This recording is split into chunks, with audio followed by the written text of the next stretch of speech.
tux for this region. We need to create a roster of about 40 characters that you're allowed to play and say, hey guys, just for a couple months, just to see how it goes. It's like, guys, what are we here to do? We're here to have fun. I watched Lucas versus Dark Pit today. Shoutouts, Grandma. Shoutouts, Tarachi. Shoutouts. They're both very solid players. Seed 14, 15, by the way. It's true. It's true. Placed very deep into the bracket. And speaking of being deep in bracket, it's just about as deep as it goes. There could still be a grand finals reset. We will have to wait and see. But that will rest on Maya getting 3 games here against Bird before he can get 3 himself. It's grand finals of Rivals 2. It's a rematch of winners finals.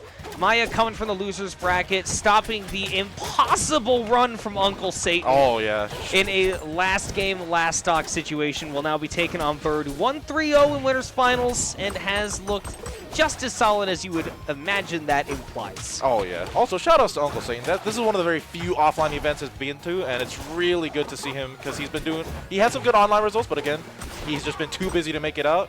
And look at him, making pay out at top 3. That's what's up. Yup. Shout-outs, but will not be present in grand finals. Maya and Bird are already off to the races here. Maya getting off to the early start. Good roll weight on that platform. Yes. Stuff. Down air whiffs honestly might have been for the better for Bird, who's now got to find a way to get back to stage. Will use the bubble slingshot and stop short to avoid the strong attack from Maya. Gets the double jump snipe, but Maya can't close out the edge guard.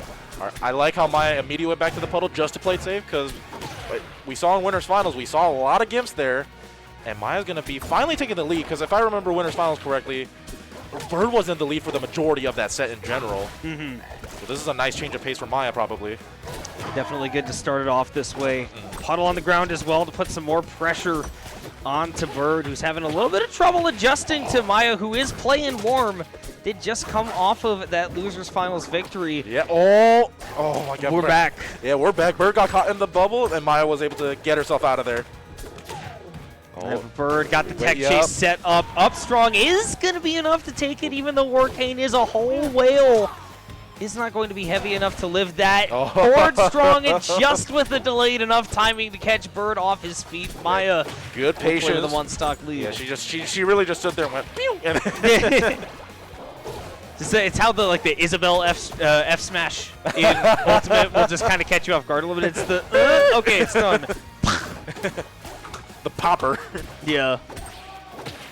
Okay, Maya though gonna get those poison stacks off with expediency. Already built up 63% on Bird. Playing a really, really solid ground game, as Orcane is wont to do, but really has not left a ton of openings for Bird, who has been trying to play a much more call and response type of game. Does finally get the response. No puddle on stage means that Orcane is gone. Oh, yeah. It definitely did not look like the edge guard would lead too much because it was all the weakness. Maya, what are you doing? No! Maya... Foregoing the cardinal rule, which is #1, just make sure you live to see another day. Tried to cover the recovery by detonating the bubbles, which ended up being the downfall. That was definitely way too risky when she just did not need to commit so hard to that detonating the bubbles there.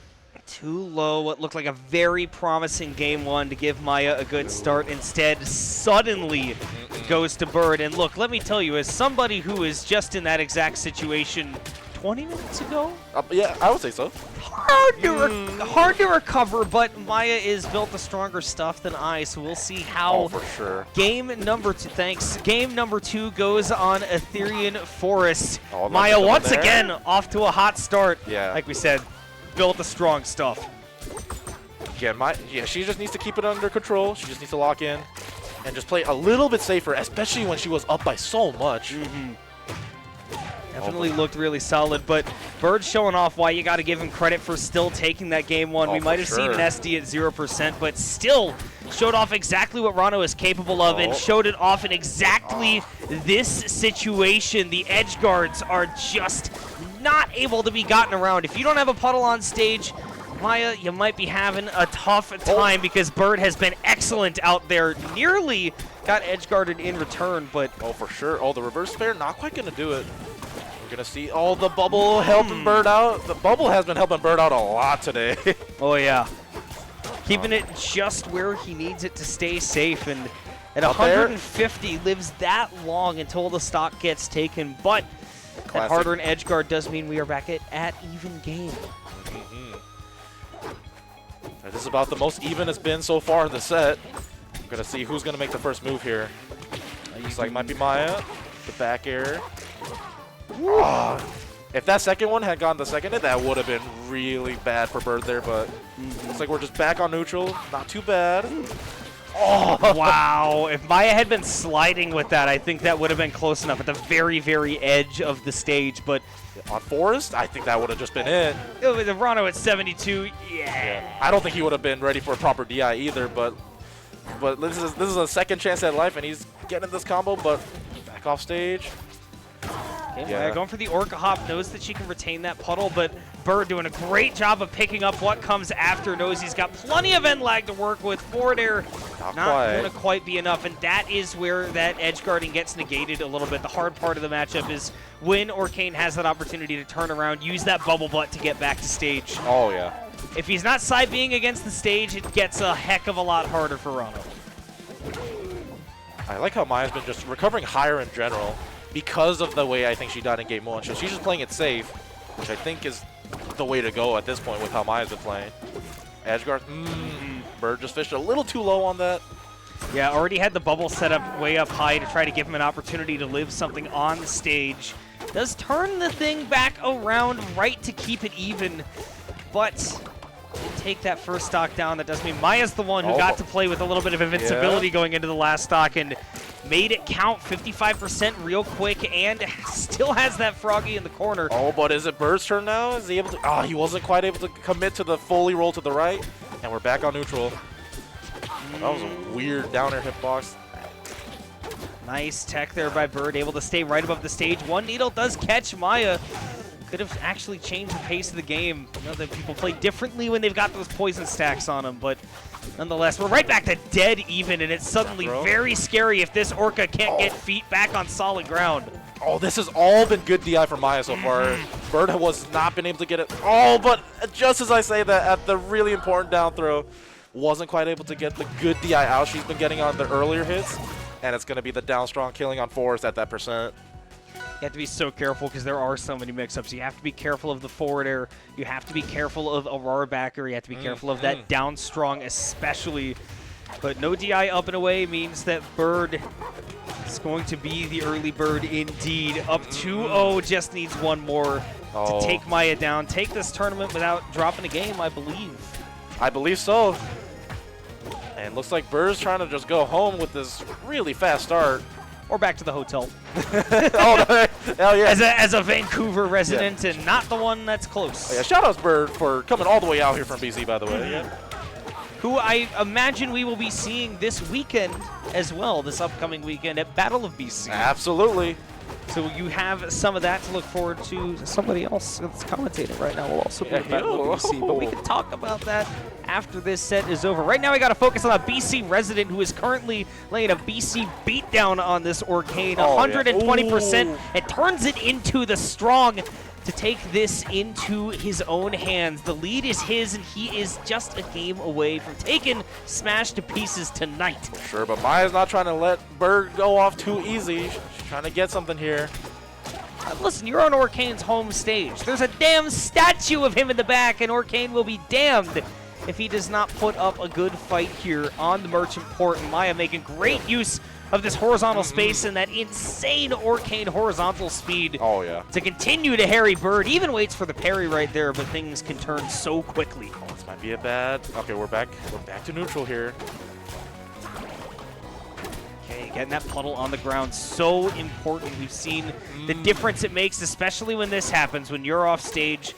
And on Merchant Port, because the stage is so wide, you have all the opportunity in the world. By the way, Bird, watching Maya earlier, was so impressed by these tech chases, noting that it is a little bit harder for Orcane than Ranno. Despite having that crazy horizontal movement speed, there's a bit more end lag to that down throw. Great edge guard, though. Oh, I mean, this is rinse, repeat until it's all over, and it is. So 1 stock left for Maya to stay alive here at Smash to Pieces. Oh, yeah. She can definitely take a game. She just got to lock in. She was definitely so close in games 1 and 2. As our situation, not quite up against the back air. The uppie's going to trade from Ranno. Ooh, this is huge for Bird. Even calls out the spot dodge with the up tilt. Okay. Looking so strong right now. This Slippery Frog just needs 1 or 2 more openings, and the tournament could be his. Oh, it's looking more and more likely that Bird's going to take it. Not good DI on the back throw. No puddle either. This is just about over. Brilliant Orca Hop recovery right there from Maya, though. Bubble Butt takes it. Hold on a second. Maya might be putting in the last effort here. She's got to lock in here. Gotta find that conversion. I love backing off after shooting out that puddle. Waits for the get-up attack. We're going back to the puddle. It's tech chase time again. Maya's not missing those. 45% with the quickness. And the puddle's back in the middle of the stage, which is so scary. She's got to keep that up there. She's got to keep that up there.